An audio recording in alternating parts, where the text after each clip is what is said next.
তো এই মুহূর্তে পশ্চিমবঙ্গের রাজ্য রাজনীতি সম্পূর্ণ একেবারে সরগরম একটা ব্যাপার নিয়ে, সেটা হলো অন্নপূর্ণা ভান্ডার।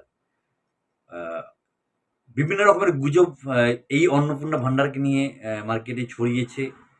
অনেক মানুষ ছড়াচ্ছে। কে বলছে যে স্বামী চাকরি করলে, সরকারি চাকরি করলে অন্নপূর্ণা ভান্ডার হয়তো মহিলারা পাবে না।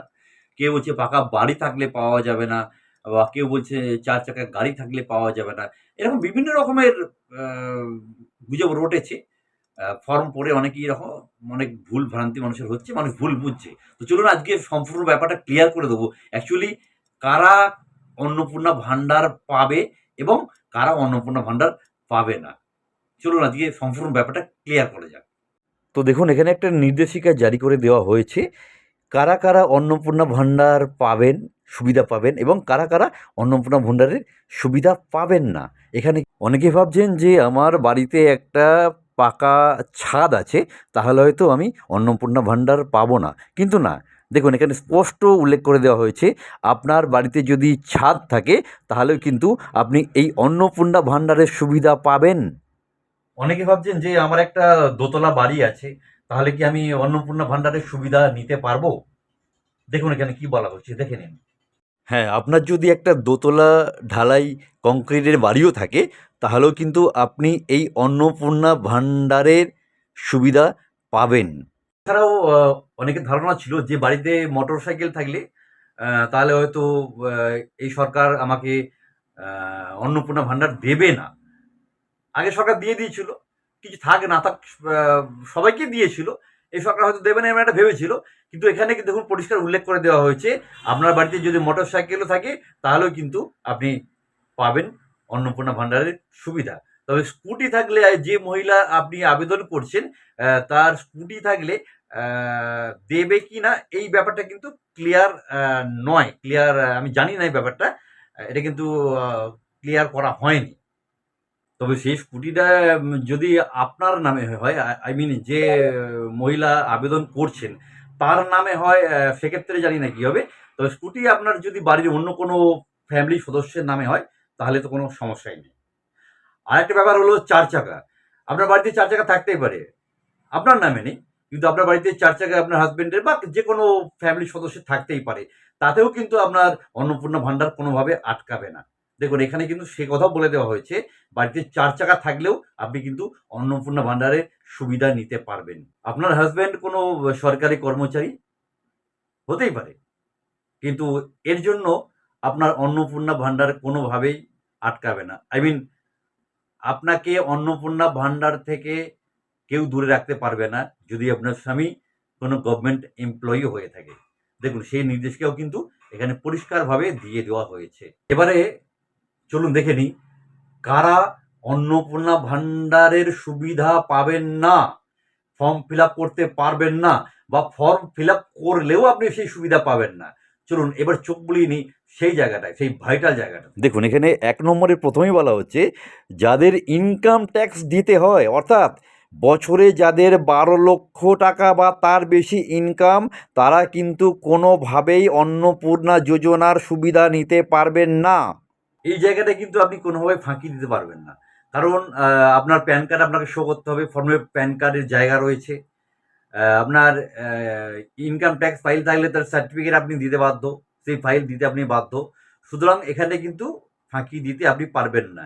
তাই যাদের ইনকাম ১২,০০,০০০ টাকা বা তার বেশি দেখতেই পেলেন, তারা কিন্তু অন্নপূর্ণা ভান্ডার ফর্ম ফিল আপ করার চেষ্টাও করবেন না। করলেও কিন্তু আপনি পাবেন না। আপনি সিলেক্টেড হবেন না। আচ্ছা, আরও যারা পাবেন না তাদের মধ্যে ২ নম্বরে রয়েছে, যাদের স্বামীর পেনশনের টাকা স্বামী গত হওয়ার পর তার নিজের নামে বা তার নিজের ব্যাংক অ্যাকাউন্টে ঢোকে, তারা কিন্তু পাবেন না। দেখুন অনেকে হয়তো এই সমস্ত ক্রাইটেরিয়া দেখবার পরেও চেষ্টা করবেন এবং চেষ্টা করে ফর্ম ফিল আপ করে জমা দেবেন। জমা দেওয়ার পর স্বাভাবিক তারা এগুলো পাবেন না।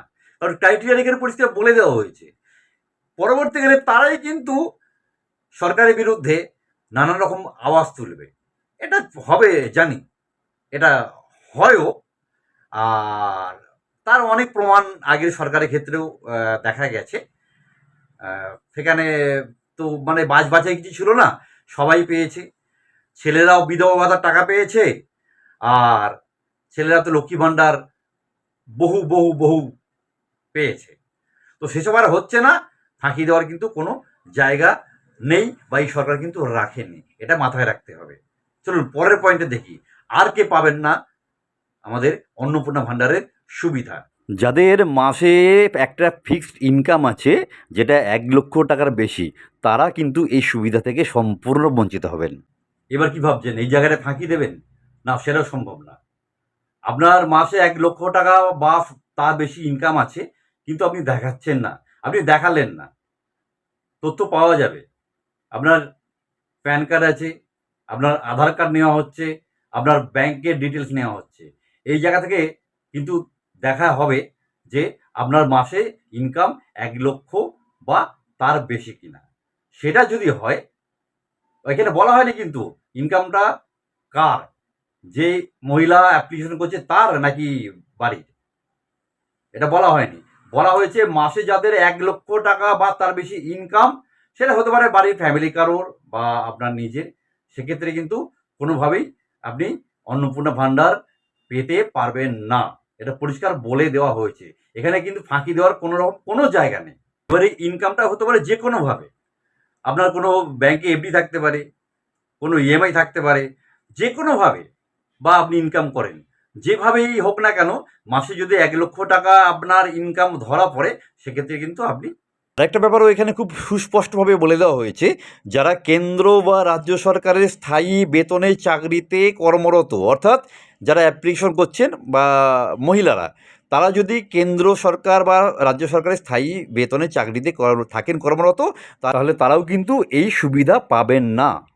যে কথা প্রথমেই বলেছিলাম বা মেনশন করা হয়েছে, আপনার স্বামী চাকরি করতে পারে, আপনার সন্তান চাকরি করতে পারে, বা বাড়ির অন্য যে কেউ সরকারি চাকরি, রাজ্য সরকারের বা কেন্দ্র সরকারের কোনো চাকরি করতে পারে, তাতে কিন্তু কোনো সমস্যা হবে না, তাতে কিন্তু আপনার অন্নপূর্ণা ভাণ্ডার কোনোভাবেই আটকাবে না। কিন্তু আপনি যদি চাকরি করেন, আপনি কিন্তু কোনোভাবেই অ্যাপ্লিকেবল নন, আপনি কিন্তু কোনোভাবেই অ্যাপ্লিকেশন করতে পারবেন না অন্নপূর্ণা ভাণ্ডারের জন্য। এবং শেষে দেখুন খুব সুস্পষ্ট করে বলে দেওয়া হচ্ছে, সচেতন হন, সচেতন করুন। গুজব, হোয়াটসঅ্যাপ ফরওয়ার্ড বা রাজনৈতিক প্রচারে কান না দিয়ে সরকারি নির্দেশিকা দেখে তবেই সিদ্ধান্ত নিন। শুধু একটা কথাই বলবো, বিভ্রান্তির কারণে কোনো যোগ্য মানুষ যেন এই সুবিধা থেকে বঞ্চিত না হন। তাই বলবো, সঠিক তথ্য জানুন এবং সঠিক তথ্য মানুষকে জানতে সাহায্য করুন। সবাই মিলে একসাথে এগিয়ে চলুন, সবাই মিলে একসাথে উপকৃত হন এই অন্নপূর্ণা ভাণ্ডারের মাধ্যমে। এবং এই ভিডিওটাকে সবার মধ্যে শেয়ার করে দিন, যাতে মানুষের কাছে সঠিক ইনফরমেশন যায়। আজকে এই পর্যন্তই, আবার দেখা হবে অন্য কোনো দিন, অন্য কোনো সময়, অন্য কোনোভাবে। ততক্ষণ সবাই ভালো থাকবেন। জয় হিন্দ, বন্দে মাতরম।